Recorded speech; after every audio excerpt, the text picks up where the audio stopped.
Olá, começa agora o programa Trabalhador em Foco, esse programa que é uma realização do Movimento Sindical de Petrópolis, através da união de diversos sindicatos que fazem com que eu tenha a oportunidade de levar para você de casa informações precisas e relevantes sobre o dia a dia de todos nós trabalhadores. No programa de hoje eu tenho o prazer de conversar com Paulo Jager. Ele é economista e faz parte da equipe do DIEESE, e hoje a gente vai falar sobre inflação. Essa palavrinha que a gente ouve o tempo todo, mas que na maior parte das vezes a gente só entende quando vai comprar o arroz e feijão.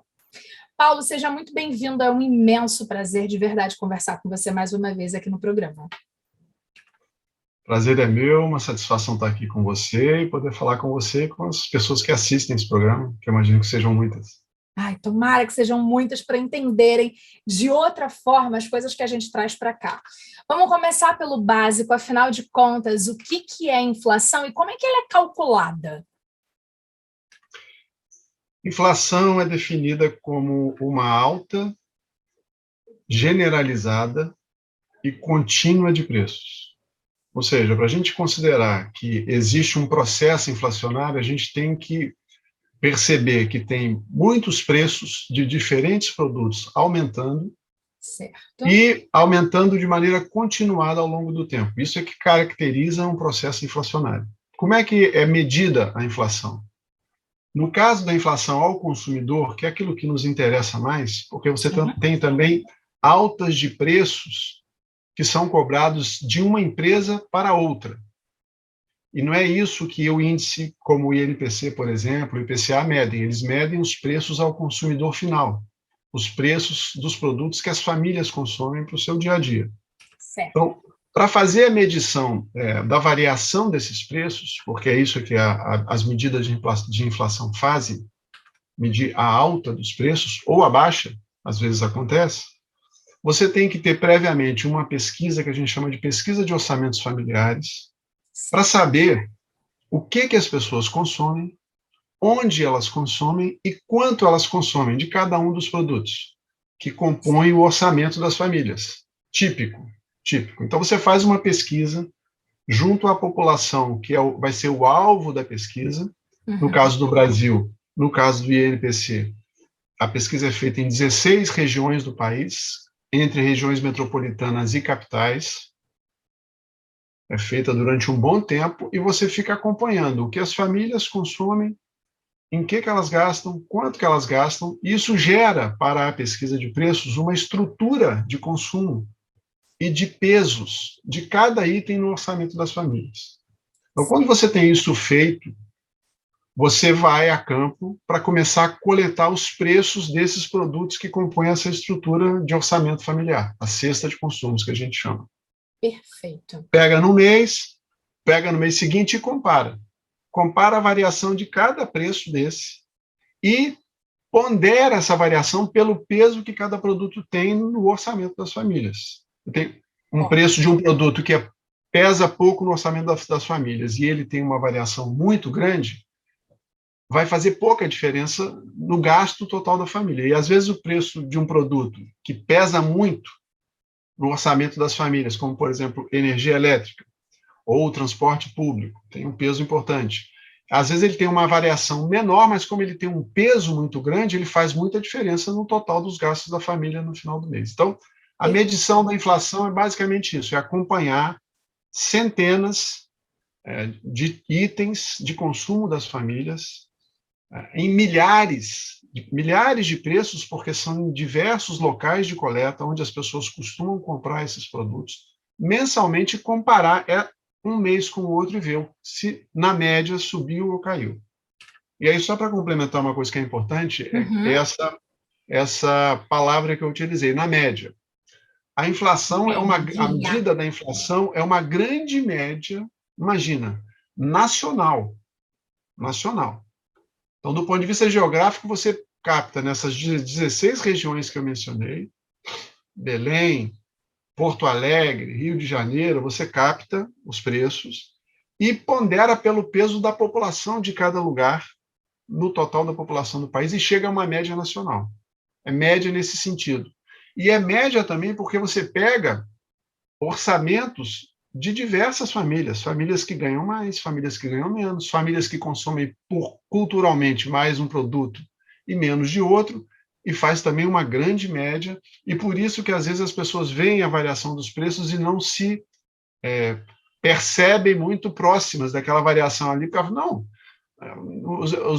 os preços dos produtos que eu consumo subiram muito mais. Pode ter acontecido isso, porque não necessariamente a sua estrutura de consumo é igual àquela média nacional. Provavelmente não vai ser. Vou dar um exemplo. Se alguém tem o que usar algum remédio continuamente, faz uso contínuo de um remédio. Às vezes o remédio tem um peso muito grande no orçamento das famílias. A pessoa está aposentada e ela está numa idade mais elevada, gasta muito com remédios. Se ela tiver um aumento forte do preço daqueles remédios que ela consome, aquilo pode corroer um pedaço grande da renda que ela tem.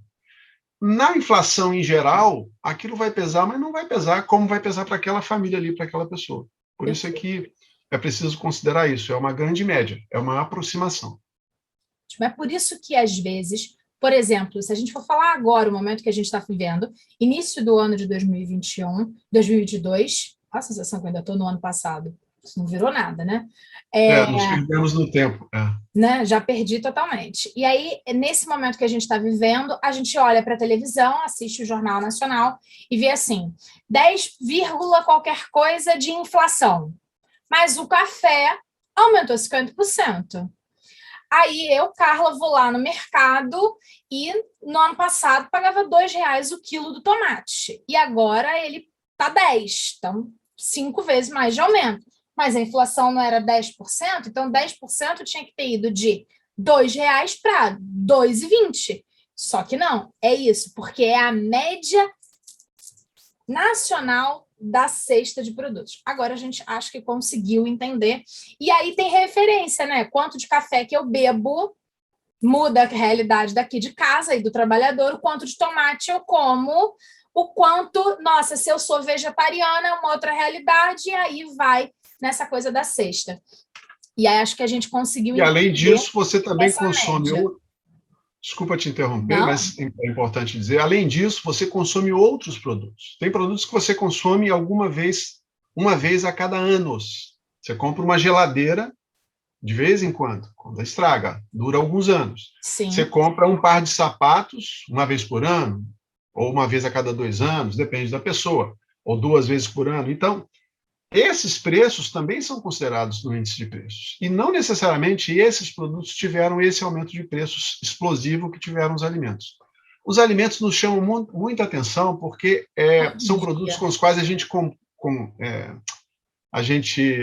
se relaciona quase que diariamente, ou pelo menos uma vez por semana. Produtos de feira, hortifruti granjeiros, a gente está sempre tendo contato. E a gente grava os preços e fica acompanhando, e aquilo nos chama atenção e pesa no orçamento das pessoas.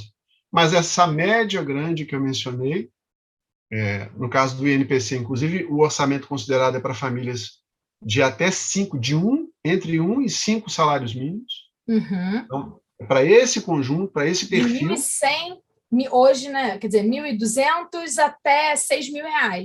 Isso, aproximadamente, que é diferente do IPCA, que é um outro índice que o IBGE também divulga, calcula, que é para rendas de 1 a 40 salários mínimos. Então, esse valor de 1 a 5 salários mínimos, ele mais ou menos cobre a metade da renda das famílias da população. Então, até 50% das famílias, aproximadamente, ganham entre 1 e 5 salários mínimos.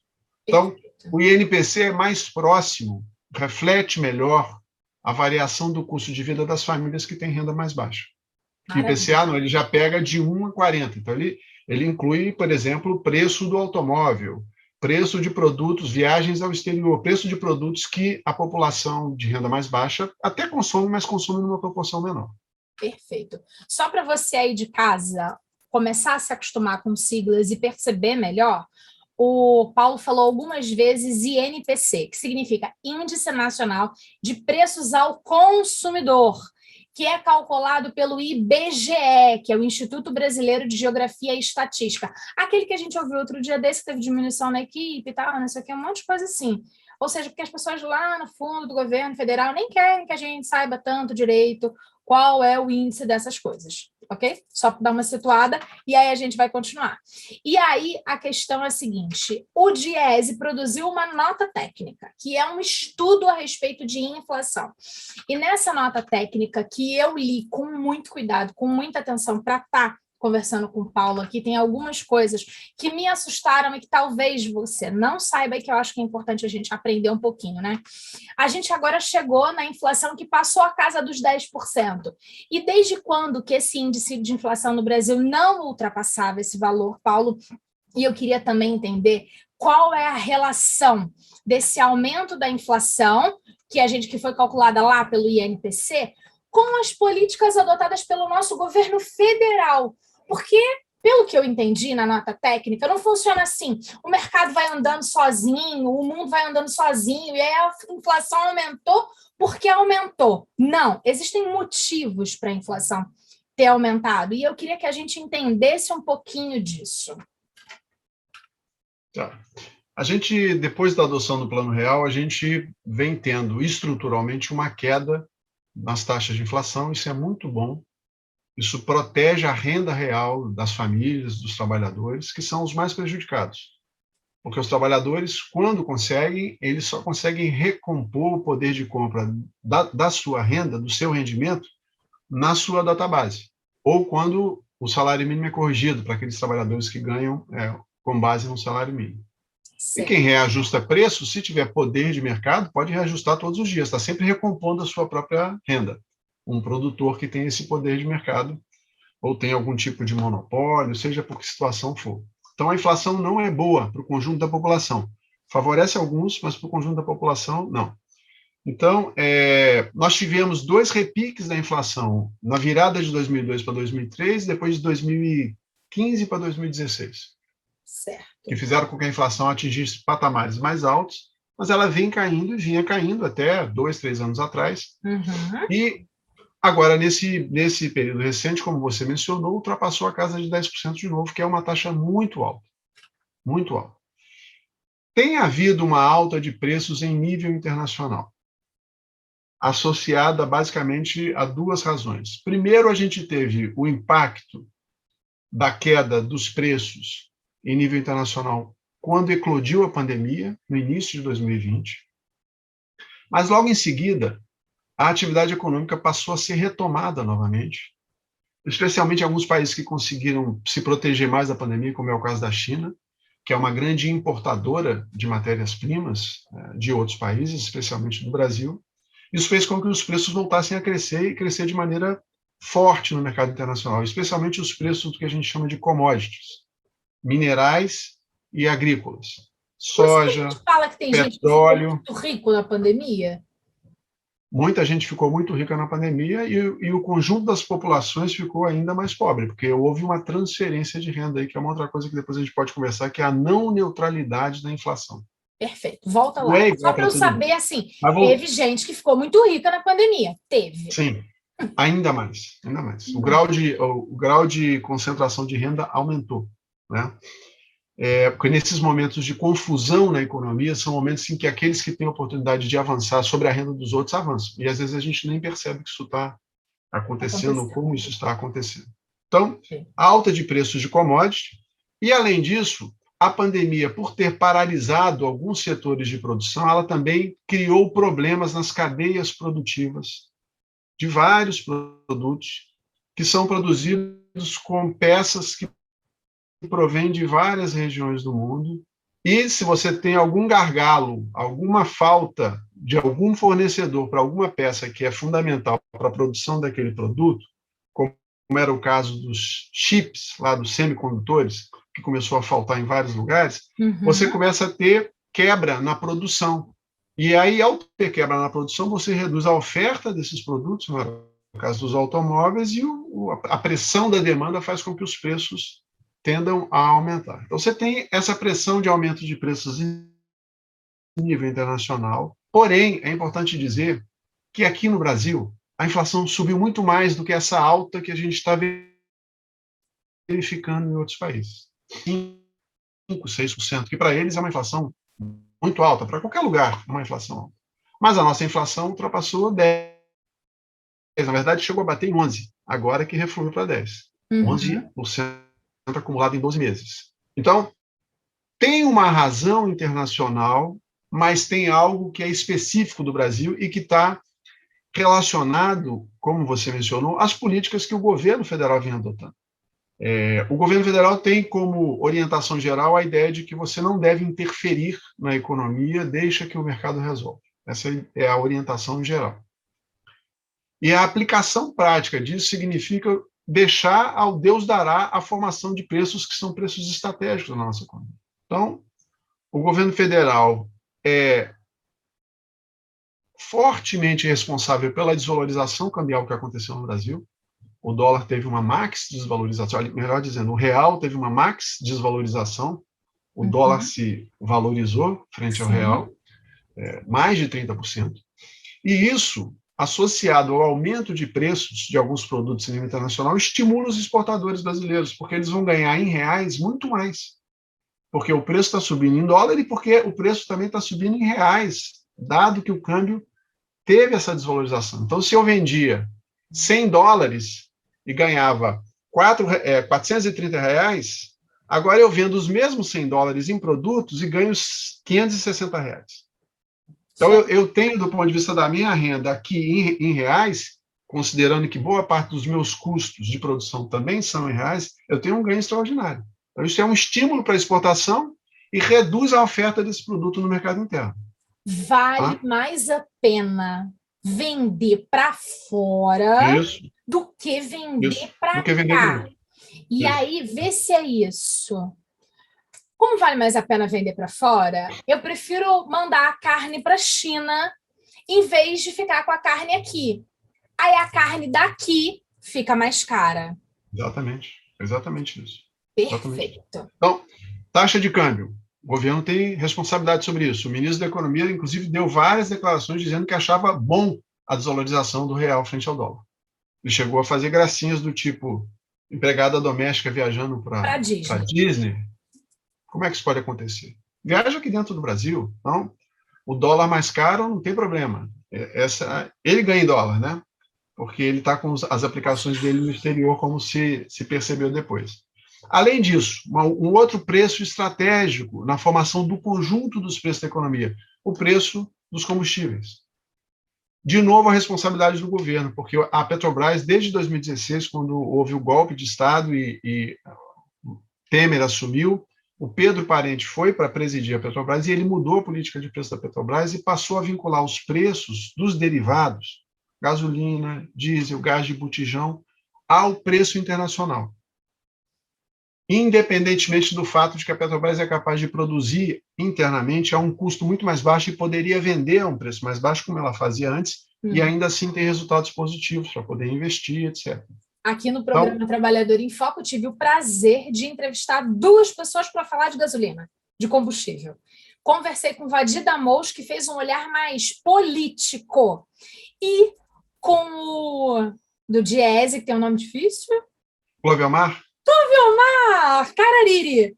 Cloviomar Carariri, que foi extremamente técnico. E eu consegui fazer 2 entrevistas para poder explicar o panorama dessa questão do combustível. Você que está assistindo essa entrevista, só colocar no Google Trabalhador em Foco Combustíveis, vai ver 2 entrevistas maravilhosas em que a gente explica em 50 minutos essa questão para você entender de fato que o aumento do combustível tem relação com escolhas do governo e da Petrobras.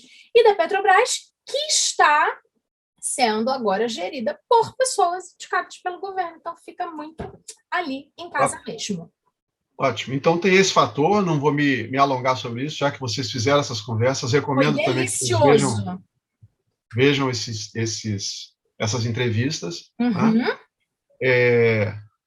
E, além disso, para citar só um outro exemplo, no caso dos alimentos, o governo também tomou a decisão de deixar os preços dos alimentos também serem definidos pelo chamado mercado.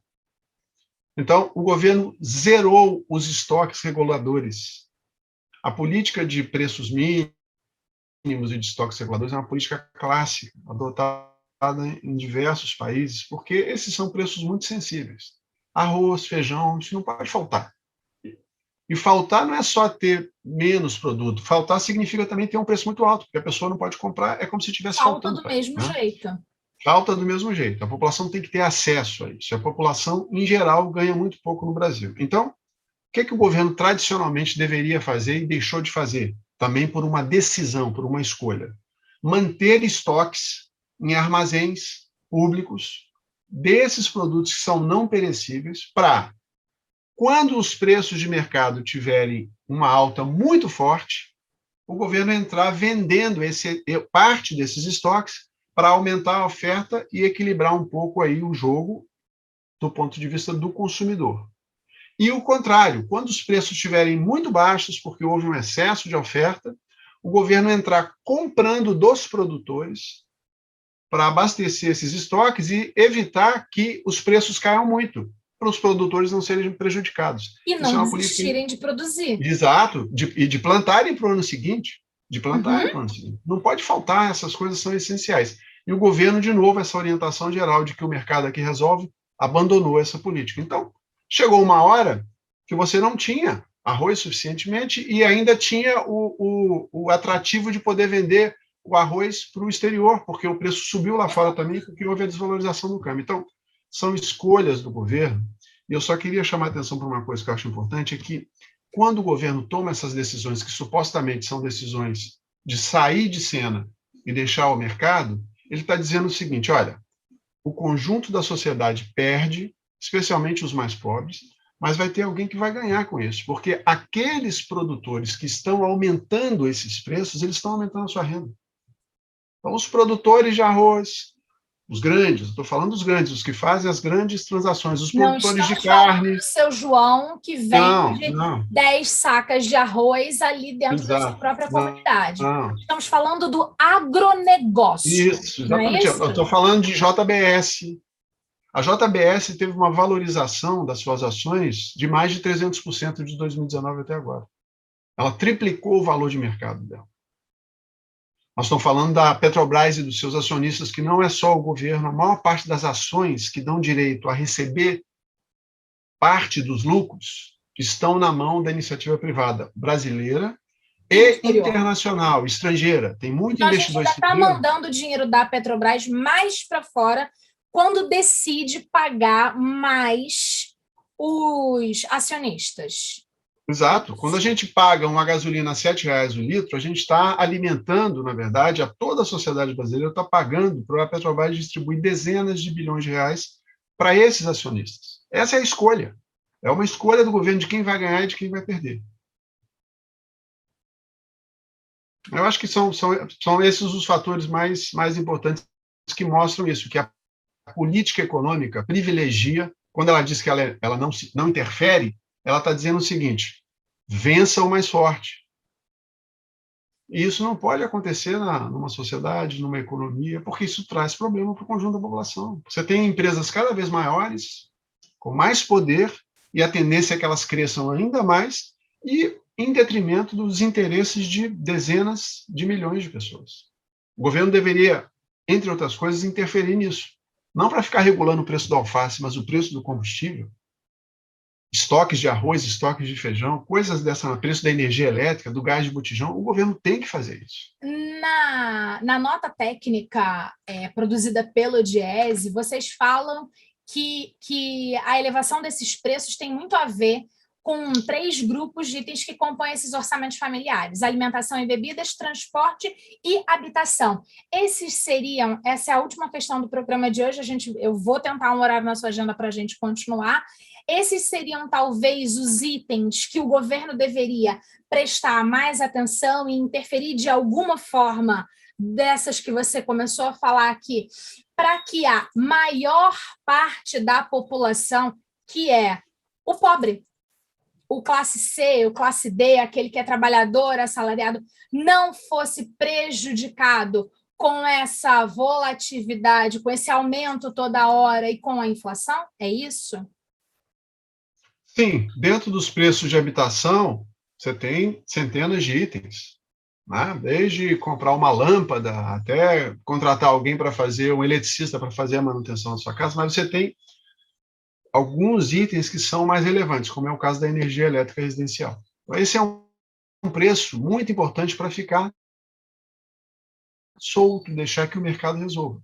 E se a gente perder a Eletrobras, mesmo que mude o governo fica sem condições de interferir nesses preços, porque a Eletrobras era um órgão, uma empresa estatal, é ainda, espero que não seja vendida, que pode permitir ao governo ajudar a regular esse preço, porque ela pode vender a um preço mais baixo e evita que as outras empresas privadas que atuam nesse setor, que são muitas no Brasil, e estatais estrangeiras, aumentem muito esse preço. Mesma coisa o gás de botijão, também entra ali em habitação. Então, são itens muito importantes e que o governo deveria, sim, regular, porque eles são preços que pesam muito no orçamento das famílias e, nesse sentido, um aumento brutal desses preços reduz muito a renda das pessoas, que já é baixa, como você mencionou. No caso da alimentação, tem alguns produtos também que têm um peso maior, que são não perecíveis e que o governo deveria, sim, tentar ter algum tipo de regulação para evitar absurdos, uma queda muito grande do preço e uma alta muito grande do preço. E no caso dos combustíveis, eles têm um papel fundamental não só para o consumo das famílias, para os orçamentos familiares, mas para a estrutura econômica no todo. Energia é o que move toda a economia.